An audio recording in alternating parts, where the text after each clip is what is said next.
Metal treads crushed gravel beneath me, every clank echoing like thunder through the cul-de-sac. The engine roared low and steady, shaking windows as I rolled down the street toward my own house. Neighbors froze on their porches, cameras already in hand. Kids dropped their bikes. Dogs barked hysterically. At the end of the block there, she was clipboard, clutched like a sword, eyes bulging with indignation. HOA Karen, the self-proclaimed guardian of property values. Her jaw dropped as the tank came to a grinding halt right in my yard. She had fined me, threatened me, even tried to tow my pickup. She said I'd never park on her grass again. So I took her at her word and rolled in with something she never expected. Before we dive into the chaos that followed, let me know in the comments where you're watching from and what time it is right now. The funny thing is, my house isn't anything fancy. It's a plain two-story with faded shutters and a yard I keep neat enough to keep the bugs down and the neighbors from gossiping. No fountains, no flower beds shaped like swans, just grass, a couple of maple trees, and enough driveway to park 2 cars without blocking the sidewalk. For me, that's enough. I didn't move here to impress anyone. I moved here to live. But in Maple Crest Estates, living apparently comes second to looking uniform. That's where she comes in. Karen, though her legal name is Rosanna Gibson, appointed herself the neighborhood's guardian of aesthetics. President of the HOA, armed with a clipboard, a whistle, and an inflated sense of power that would make a dictator blush. Her lipstick was always too red, her hair too stiff, and her heels clicked across the pavement like a metronome of misery. She didn't just enforce the rules, she created them, usually on the spot.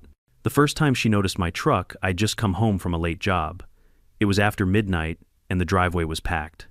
My wife's car, my son's college beater, and my daughter's hand-me-down SUV left no space for my pickup. The street was lined with neighbors' vehicles, and frankly, I wasn't about to circle for parking like I lived in downtown Manhattan. So I did what any reasonable man would do. I pulled my truck halfway onto my own yard. I didn't think much of it. Grass grows back right. The next morning, I woke up to a voice that could curdle milk. "Excuse me, excuse me." There she was, standing in the dew-soaked grass, glaring at my truck like it had personally insulted her ancestors. Clipboard and handpen already scribbling. "This is a violation," she barked as though reading from scripture. Section 4B. No parking on unpaved surfaces. "You are devaluing the community." I rubbed my eyes, still half asleep. "Ma'am, this is my yard." She gasped like I'd confessed to burning the American flag. "Your yard, sir. This is Maple Crest property. The community has standards. And you will comply." I should have laughed. Honestly, I did chuckle a little. But that only made her angrier. She wrote something furiously on her clipboard and shoved a neon pink slip under my windshield wiper. "First offense. Consider this a warning." That was the beginning of the storm. At first I thought it was just one bad morning. Maybe she was having a rough day, maybe she'd cool off. But Karen wasn't the type to cool off. She was the type to ignite. 2 days later, another note appeared in my mailbox. Violation #2. Continued unauthorized parking. Fine $150. A week later, another. This time with photos. Yes, she had marched onto my property at night, flashlight in one hand and camera in the other, snapping pictures like some kind of budget paparazzi. By the third fine, I realized this wasn't just an overzealous neighbor. This was war. Neighbors started whispering. Some rolled their eyes and muttered, "That's just Karen." Others avoided me entirely, like associating with the man parking on his lawn would get them fined, too. I ignored the letters at first. I figured let her rant, let her send paper. But then came the towing attempt. It was a Saturday morning. I heard clanking outside and thought maybe construction was happening down the block. I looked out my window and nearly spit out my coffee. A tow truck had backed into my yard chains, already being hooked onto my pickup. And there she was, standing beside it with her hands on her hips like a queen surveying her conquest. I stormed outside in my slippers. "What the hell do you think you're doing?" The tow guy looked sheepish. Ma'am here says your vehicle's illegally parked on HOA property." "She signed an order. It's my lawn," I shouted, pointing at the house towering directly behind me. "See that? My house, my yard, my truck." Karen sneered. "This community has rules. You are not above them." That was the moment the sarcasm in me couldn't resist. "You're right, Karen," I said calmly. "I'm not above the rules. I'm on top of them. See, I tapped the grass under my bare foot. Perfectly fine, no apocalypse happening. If you want to stop me, you'll need more than a clipboard." The tow guy shrugged, clearly uncomfortable, and unhooked the chains. He muttered something about not wanting to get sued and drove off, leaving Karen standing alone in the street. Her face twisted with rage. She wagged her pen at me like she wanted to stab me with it. "You'll regret this." The board will hear about you. And that's when it clicked. This wasn't about grass. It wasn't about trucks. It wasn't even about community standards. It was about control. Karen couldn't stand the idea that someone, anyone, wouldn't bend to her will. And if there's one thing I've learned in life, it's this: the moment you let a bully win, once they'll never stop coming back. So I smiled, leaned against my truck, and gave her the calmest reply I could muster. Karen, if you think this is the hill you want to die on, then I hope you brought snacks. Because I'm not moving. Her gasp could have sucked the leaves off the trees. From that day forward, the harassment wasn't just paperwork. It was personal. She called out my name at HOA meetings, waving blown-up photos of my truck like evidence in a courtroom. She told neighbors I was bringing down property values. She even spread rumors that I was a danger to the neighborhood, loud, reckless, defiant. The truth, I just wanted to live in peace. But Karen wanted war. And she was about to find out I fight wars a little differently than she expected. The mailbox became a war zone. Every morning before I even poured my coffee, I'd find another envelope wedged inside, stamped with the HOA's logo like it was some kind of federal summons. Karen must have stood over her printer at night giggling as she hit print on another violation letter. Violation 4, improper vehicle storage. Violation 5, unkempt grass due to tire tracks. Violation 6, failure to respect community bylaws. By the time I hit number 7, the fines stacked into the thousands. I could wallpaper my living room with her letters, and trust me, I considered it. At least then her nonsense would serve a decorative purpose. But Karen wasn't satisfied with paper. One night I caught her red-handed.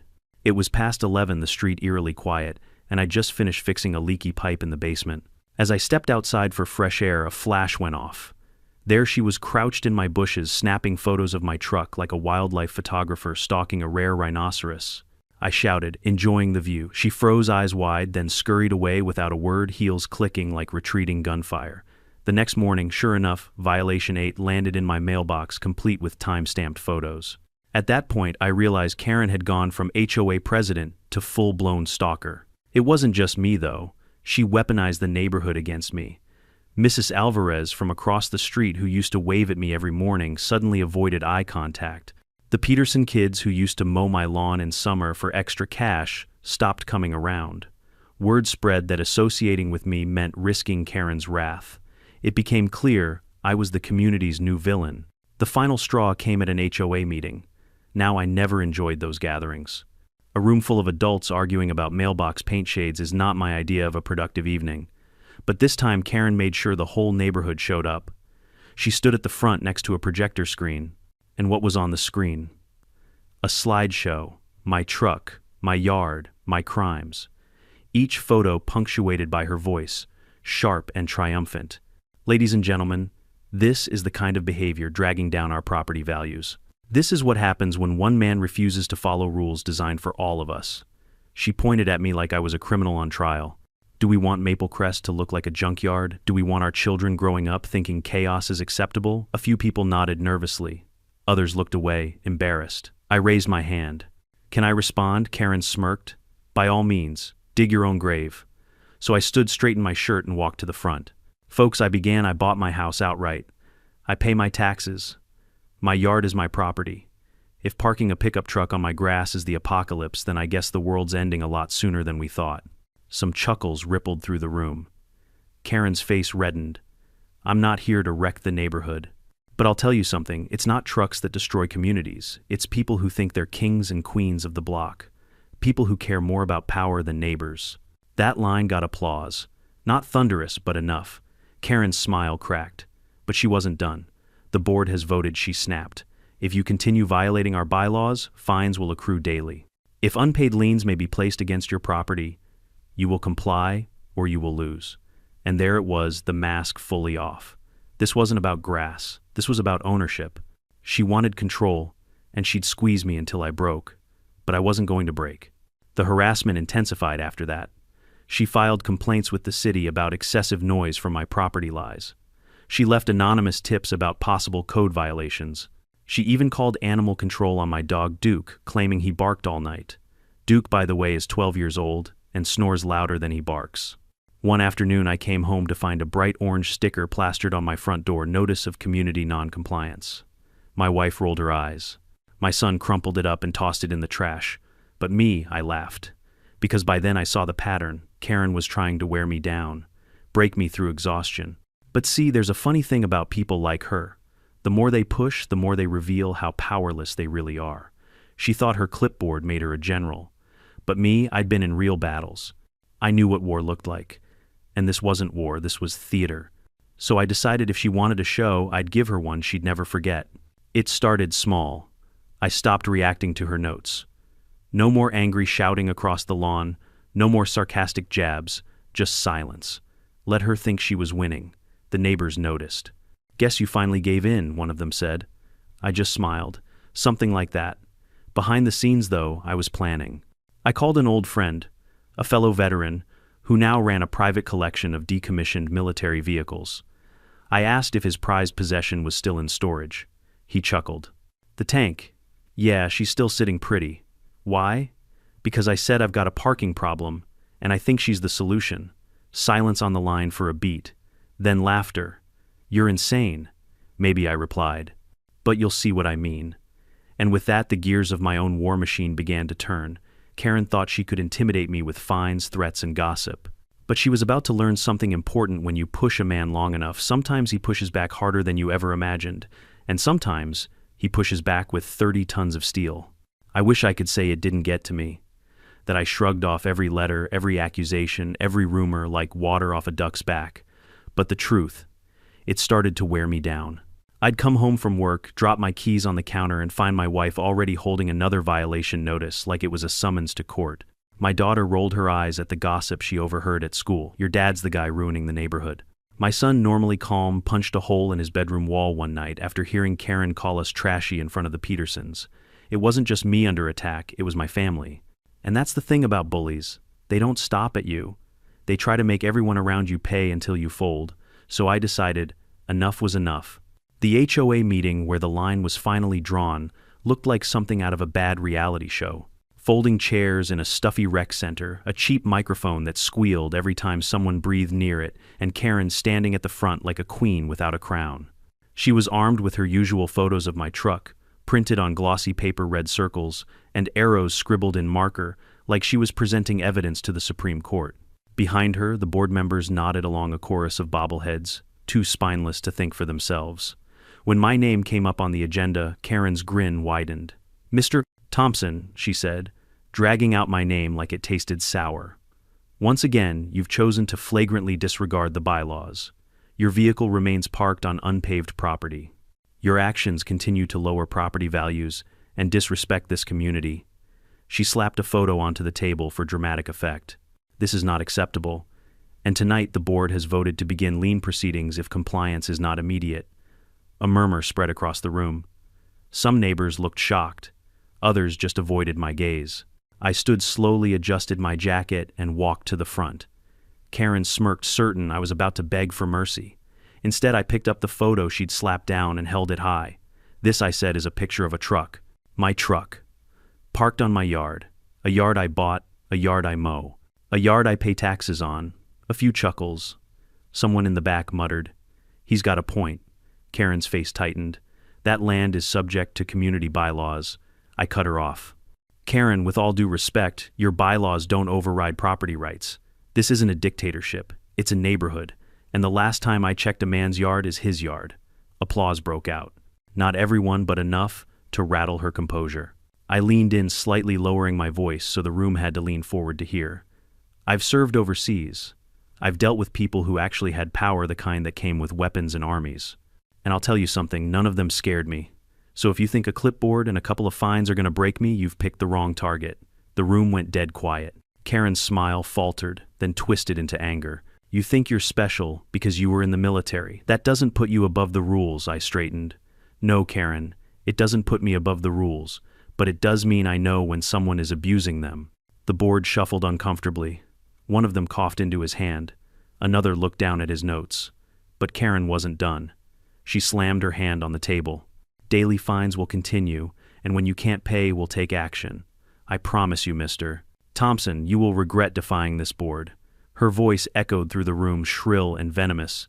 And that's when I decided, right then and there, if this was the hill she wanted to die on, I was going to dig trenches and build walls.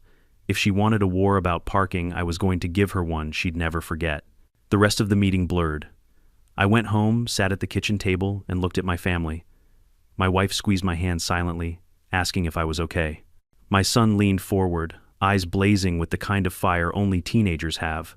My daughter, usually quiet, said softly, "Dad, don't let her win." That was all I needed. I stayed up late that night going through old contacts on my phone. I scrolled past names I hadn't seen in years, men I served with, people who'd helped me in tougher times. Finally, I found the one I needed. "Rick," I said when he picked up his voice, groggy. "It's me. Listen, I've got a favor to ask. Remember that little toy you showed me last time I visited your ranch?" There was silence, then laughter. "You mean the tank?" "Yeah," I said. "That one." He whistled. "You're not serious." I've never been more serious in my life. The plan started forming like a blueprint in my head. Not reckless, not violent, just bold enough to make a point. If Karen wanted to make parking the battlefield, I was about to show her what real parking looked like. Of course, I didn't tell my family the details. Not yet. All I said was, "I've got this handled." Because when you've reached your breaking point, when a bully has pushed you so far you can't breathe, there's only one option left: push back harder. Karen thought she was fighting a man with a truck. She had no idea she was about to face a man with a tank. When you've lived long enough, you learn that revenge isn't something you rush. It's like barbecue, you don't slap it on the grill and hope for the best. You take your time. You let it smoke, simmer, and soak in flavor until it's ready. That's exactly how I treated my little parking problem. After that explosive HOA meeting, I went quiet. No shouting matches with Karen. No sarcastic comebacks when she strutted past my lawn.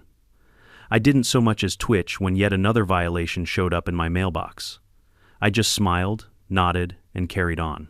Because while she thought she was winning, while she thought her daily fines and idle threats were burying me, I was planning something that would flip the script so hard the neighborhood wouldn't know what hit it. My first call was to Rick. Now, Rick isn't your average guy. He's one of those fellows who never fully left the Army behind. While the rest of us traded uniforms for jeans and backyard grills, Rick collected history. Real history. Military vehicles, decommissioned artillery memorabilia, stuff most people only see in museums. And his prized possession, a decommissioned M60 Patton tank.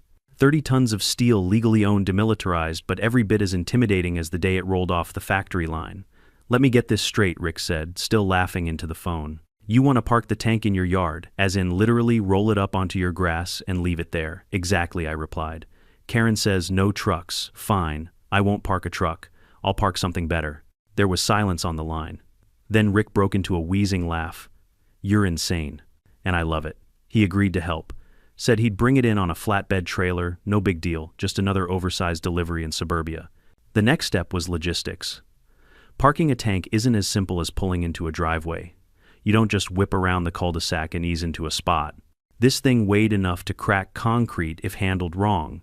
I needed to plan the path carefully from trailer to lawn without destroying my own property in the process. Luckily, my yard had a slight slope that connected smoothly to the street. With a little plywood under the treads, it would roll in just fine. I measured. I mapped. I even talked to a buddy at the DMV to double-check the legalities. Turns out if a vehicle is demilitarized and registered as a collector's item, it's no different than parking a classic car in your yard. HOA bylaws said nothing about tanks. I chuckled as I highlighted that section in the bylaws printout. "Karen," I muttered, "you have no idea what's coming." Meanwhile, Karen kept escalating.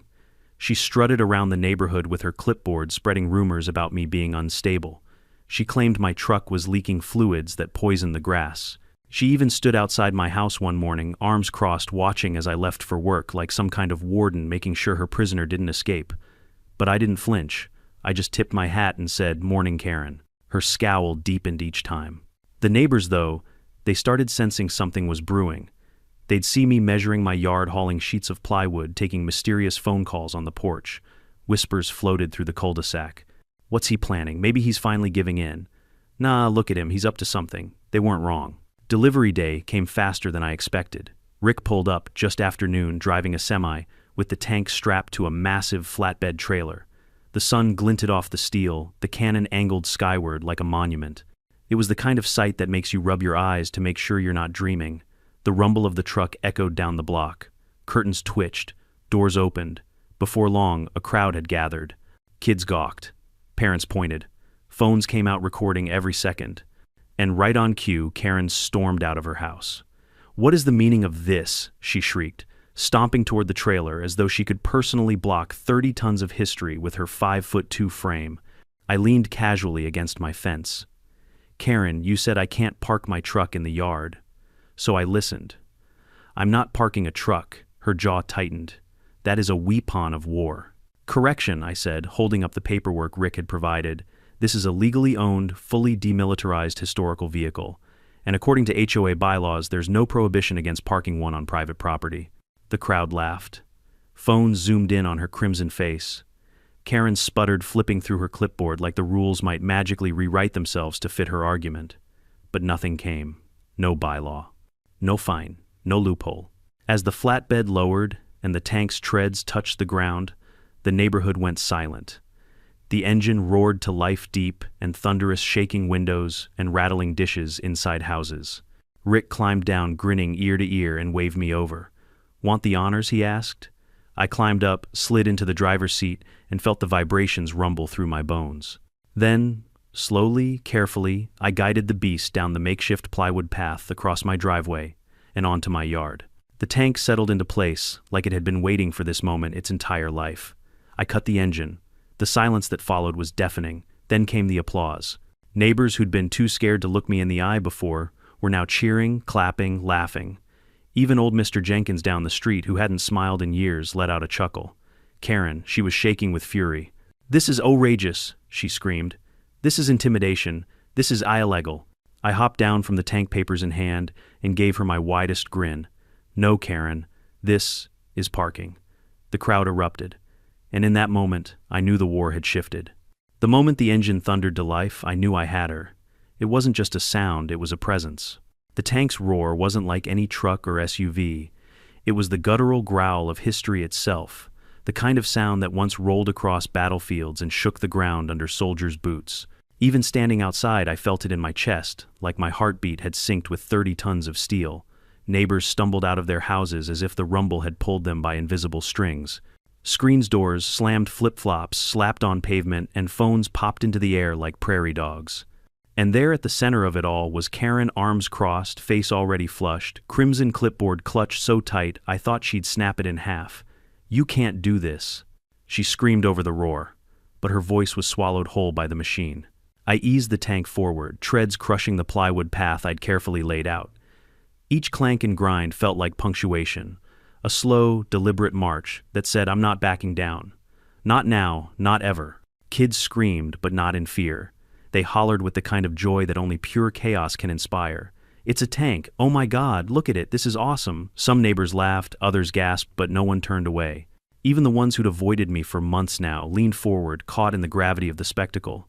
Karen, though, was frozen in place, eyes darting between the tank and the crowd. She'd wanted control. She'd wanted obedience. Instead, she had an audience, and not one of them was cheering for her. The tank rolled off the plywood and onto my yard with a hiss and a groan. The grass flattened, the ground trembled, and the whole neighborhood seemed to exhale at once. I throttled down, let the beast crawl forward a few more feet, then cut the engine. Silence swept over us, heavy and absolute. For a moment, even the birds held their breath. Then the applause started. At first, just a chuckle from old Mr. Jenkins down the block. Then a laugh from the Alvarez kids. Then full-blown clapping, whistles, cheers. The sound grew and rolled across the cul-de-sac until the whole place felt like a stadium. Karen's face twisted in horror. "This isn't funny," she shrieked. "This is a weapon of war. You've endangered every family here." I hopped down from the driver's seat, landed on the grass with a thud, and held up the paperwork Rick had printed out. Demilitarized, registered, legal, and most importantly, completely within HOA bylaws. I grinned. "You said I couldn't park a truck. Well, Karen, this isn't a truck." The laughter doubled. Karen's fury boiled over. She shoved her clipboard at me like it was a sword. "You think this is a joke? I will fine you into bankruptcy. I will take this to the board. You're a menace, a disgrace." Her rant cut off as the tank's turret, perfectly timed by Rick, with the remote motor system, began to swivel slowly. The long steel barrel rotated away from my house and came to rest, pointing straight at Karen's pristine flower bed. The crowd roared. Phones zoomed. Someone shouted, "Fire!" Of course, the tank couldn't fire anything. It was gutted decades ago. But Karen didn't know that. She stumbled back, eyes wide, clipboard slipping from her hand and smacking the pavement with a crack. "You..." You can't, she stammered. I leaned against the tank, arms crossed, and gave her the calmest smile I'd ever managed. Karen, relax. It's not aimed at you. It's just parked. The crowd howled. That's when the sirens came. 2 police cruisers pulled into the cul-de-sac lights, flashing sirens, cutting short. For a moment, everyone froze. Even I felt my stomach drop. Because while I'd done my homework, you never quite know how the cops will react when they roll up on a tank parked in a suburban yard. Karen lit up like it was Christmas. "Officers," she shrieked, pointing at me as if she'd just captured Al Capone. "Arrest him. He's brought a war machine into our neighborhood. This is illegal." The officers stepped out, one older, one younger, both visibly stunned. Their eyes traveled from Karen to me, then to the tank. Finally, the older one spoke. "Is that an M60 Rick Street anding nearby with grease on his hands?" Nodded proudly. "Yep. Demilitarized registered paperwork, all good." He handed over the folder. The officer flipped through the pages, nodded slowly, then looked at me. "Sir, is this parked on your property?" "Yes, sir," I replied. "Right on my lawn. HOA president here told me no trucks allowed, so—" I gestured to the tank. The officer's lips twitched. He closed the folder, handed it back, and said, "Well, nothing illegal here. As long as it stays put and doesn't roll over anyone's mailbox, you're fine." The younger cop, barely hiding his grin, asked mind if I grab a photo. The crowd exploded with laughter again. Neighbors cheered as the officer posed next to the tank, thumbs up, while Rick snapped a picture with his phone. Karen, meanwhile, looked like she'd swallowed a lemon whole. "This is outrageous," she screeched. "You're supposed to enforce the law." The older officer gave her a long, tired look. "Ma'am, the law's being followed. Maybe it's time to pick your battles." The message couldn't have been clearer. When the cruisers pulled away, the party atmosphere only grew. Kids climbed onto the tank for photos, parents laughed, and for the first time since this whole fiasco began, neighbors actually approached me, not with pity or whispers, but with admiration. "Genius move. Karen's gonna lose her mind. You just made HOA history." I smiled, shook hands, and played the role of reluctant hero. But inside I was savoring every second, because this wasn't just about me anymore. It was about every person she'd bullied, every fine she'd dished out, every ounce of power she'd abused. And now, in front of everyone, her power had crumbled. She stormed off, muttering about lawsuits and revenge. But nobody followed her. Nobody clapped for her. For the first time, the Queen of Maple Crest was standing alone, and me, I had a tank in my yard, a cheering crowd at my back, and a grin I couldn't wipe off my face. The battle wasn't over, but the tide had turned. You'd think after the tank episode, Karen would have learned her lesson, that maybe, just maybe, she'd crawl back into her house, pour herself a big glass of boxed wine, and rethink her life choices. But no, Karen didn't retreat. She regrouped. The very next morning, while dew still clung to the grass around my new lawn ornament, she was back on the offensive. A fresh violation notice was taped to my front door, this one in all caps underlined twice. Violation. Unauthorized hazardous vehicle parked on lawn.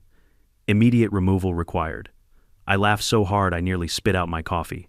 She might as well have written, "Dear Universe, please humiliate me again." By noon, she had escalated. Not just a note, an emergency HOA board meeting. They gathered in the rec center once more, all 7 of them lined up like judges on a cheap reality show. Karen stood at the center, chin-raised, high papers stacked in front of her. "This," she announced, clicking to a projector slide of my tank, "is a direct threat to our community's safety and values. It must be removed immediately." Gasps from a few nervous residents. But most of the audience, they were just there for the spectacle. You could see the grins they were trying and failing to hide. I sat in the back, arms folded, waiting. Karen went on, her voice dripping with fury. "Our bylaws are clear. No dangerous, unsightly, or disruptive vehicles are permitted within Maple Crest Estates. This weapon of war qualifies on all counts." The board members nodded weakly, like bobbleheads on a dashboard. One cleared his throat. "Yes, well, it is. Unconventional." Karen seized on it. "Unconventional, it's a tank, we could all be killed." That's when I stood up. Slowly, calmly. Let the room settle into silence. "Ladies and gentlemen," I said, strolling to the front, "let's set a few things straight. First off, this tank is demilitarized. It can't fire. It's basically a big metal paperweight with treads. Second, it's legally registered, inspected, and cleared. And third, I held up the bylaws Karen had waved at me so many times. Nowhere in this lovely stack of nonsense does it forbid historic vehicles." Murmurs spread. Karen's face darkened. I turned a page and read aloud. No boats, trailers, or unlicensed vehicles may be parked on residential lawns. Well, good news, this isn't a boat, a trailer, or unlicensed. It's a collector's item, perfectly allowed.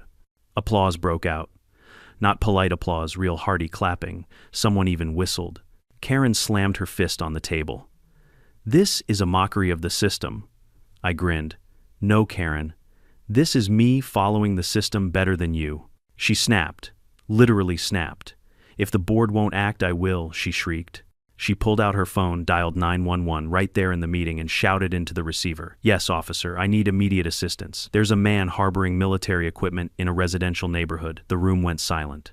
Everyone could hear her frantic voice echoing. Within 20 minutes, sirens wailed again. 2 more police cruisers rolled in this time, with a county inspector in tow. Karen practically dragged them into the rec center like she was delivering my executioners. There, she pointed at me then, at the photos on the projector. Arrest him. Remove it. The lead officer sighed, clearly briefed on the situation. Ma'am, we've already checked this vehicle yesterday. It's legal. Karen's jaw dropped. But it's dangerous. The inspector stepped forward, adjusting his glasses. I reviewed the registration myself. It's classified as a non-operational collector's vehicle. Fully compliant. He looked at me. Quite the piece of history, sir. You keep it maintained, I nodded. Fresh coat of paint last month. She runs smooth as butter. The inspector actually smiled. Beautiful machine. The crowd laughed. Karen's face was pure meltdown. She grabbed the bylaws from the table, flipping frantically through pages, as if words might magically appear. There has to be something about dangerous equipment, about intimidation, about... The younger cop interrupted. Ma'am, what's dangerous here is wasting police resources. This man is within his rights. If you keep calling us out here without cause, you could face consequences. Gasps. Phones tilted up to capture every second. Karen froze her mouth, opening and closing like a goldfish, gasping for air. I folded my arms. Looks like the rules work both ways, huh? That was the breaking point. Neighbors who'd once been silent began to speak up. This is ridiculous, Karen. He's not hurting anyone. Honestly, the tank looks kind of cool. I'd rather live next to that than another one of your meetings. The applause returned louder than before. A chant even started from the back. Tank, tank, tank. Karen stumbled backward, her grip on power slipping through her fingers like sand. The board members, once her loyal chorus, now looked like kids caught in the wrong classroom. Finally, one of them spoke up. Perhaps we should reconsider enforcement priorities. Translation: we're done backing you up. Karen's face contorted with rage, humiliation, and disbelief. She snatched up her clipboard, shoved papers into her bag, and stormed out, muttering something about lawyers and never being finished. But everyone knew she was finished. I walked back to my seat, neighbors patting me on the shoulder as I passed. One man whispered, "Legend." Another chuckled, "Never thought I'd see the day someone parked a tank just to spite her." And me, I just smiled. Because it wasn't just about spite. It was about principle. About proving that tyrants, no matter how small their throne, crumble when you stand firm. Outside the tank gleamed under the setting sun, a monument to stubbornness, defiance, and maybe a touch of insanity. But it was my insanity, my yard, my victory. Karen thought she could break me with fines and threats. Instead, she broke herself. And for the first time in a long time, Maplecrest felt like a neighborhood again, free from her grip, united in laughter instead of fear. The morning after the showdown, the cul-de-sac felt different, quieter. Not in a bad way, but in the way a storm leaves behind a stillness. For months, Karen's voice had been the constant background noise of Maplecrest. The shrill orders, the warnings, the threats. But now, her windows stayed dark. Her blinds remained closed. Her beloved clipboard hadn't been seen in days. It was as if the tank had parked not only on my lawn, but on her ego. And it hadn't moved since. Of course, she tried a few last gasps, letters threatening legal consequences, emails to the board citing community safety. But the board once, her lapdogs now responded with a simple, "We've reviewed this. No action necessary." The spell was broken. Neighbors began to loosen up around me as if the invisible fence she'd strung around my house had finally short-circuited. The Peterson kids offered to mow my lawn again. Mrs. Alvarez brought over banana bread as a peace offering. Even old Mr. Jenkins wandered over, hands shoved in his pockets, muttering, "Always hated that woman. Tank's a fine choice." For the first time since moving to Maplecrest, I felt like I belonged. Not because I changed who I was, but because I refused to. And the tank? Well, it didn't stay forever. Rick needed it back. Eventually it was his pride and joy after all. But for a few glorious weeks, that machine sat gleaming in my yard, the ultimate monument to defiance. Every day, kids climbed on it for photos. Teenagers used it as a backdrop for selfies. Parents chuckled every time they drove past. Even the mailman slowed down once, leaned out his window and said, "Sir, that's the best lawn ornament I've ever seen." When Rick finally came to haul it away, the neighbors groaned. "You should keep it, charge admission. Karen might come back," I laughed. "Trust me after this, she's not coming back." And I was right. Karen eventually resigned from the HOA. No big announcement, no dramatic speech, just a terse email citing health concerns and irreconcilable differences. She sold her house a month later. Word is she moved to another subdivision across town. I almost pity her new neighbors. Almost. Life in Maple Crest shifted after that. Without Karen at the helm, the HOA meetings grew shorter, quieter, almost reasonable. No one cared about mailbox paint shades anymore. No one wagged fingers about grass length. And my truck, it sat happily on my lawn whenever it needed to without a single note, photo, or fine. Every once in a while, someone would bring up the tank incident as it came to be known. Usually with a laugh, sometimes with a shake of the head. Legendary, one neighbor would say. Petty, another might mutter. But always, always with respect. Because when you stand your ground, literally in my case, people notice. One evening, as the sun dipped low and painted the cul-de-sac in orange, my daughter sat on the porch with me. She was quiet, thoughtful. Finally, she asked Dad, "Do you think you went too far?" I chuckled. "Maybe. Depends who you ask. But was it worth it?" I looked out at my lawn at the faint tracks, still pressed into the grass, where the tank had once sat at the peaceful houses that no longer buzzed with Karen's gossip. And I smiled. "Absolutely," I said. Because sometimes the only way to stop a bully is to show them you won't move an inch. And sometimes you have to roll in 30 tons of steel to make that point. She laughed, shook her head, and leaned against me. "You're insane, Dad." "Yeah," I replied. "But it worked. When I look back on it now, the whole ordeal feels surreal. Who else can say they parked a tank in their yard just to win an argument with an HOA? It sounds absurd. It was absurd. But sometimes absurdity is exactly what's required to break through the nonsense. Because here's the truth, bullies don't always look like kids on a playground. Sometimes they wear blazers, hold clipboards, and hide behind bylaws. They thrive on fear, intimidation, and silence. And the longer you let them press, the more they'll convince you that giving in is the only way to survive. But giving in never works. What always works, is standing tall. Not lashing out blindly, not stooping to their level, but holding your ground with clarity, courage, and yes, sometimes a little humor. That tank wasn't about intimidation. It was about a statement: you don't get to decide who I am on my own land. The lesson isn't to go rent a tank the next time you face a Karen. The lesson is to remember your worth, your rights, and your backbone. Don't let petty tyrants dictate your peace. And if my story made you laugh, shake your head, or think twice about HOA power trips, then share your thoughts in the comments below. Tell me where you're watching from, drop your own HOA nightmares, and don't forget to subscribe for more outrageous tales. Because trust me, this isn't the last time someone underestimates the wrong homeowner.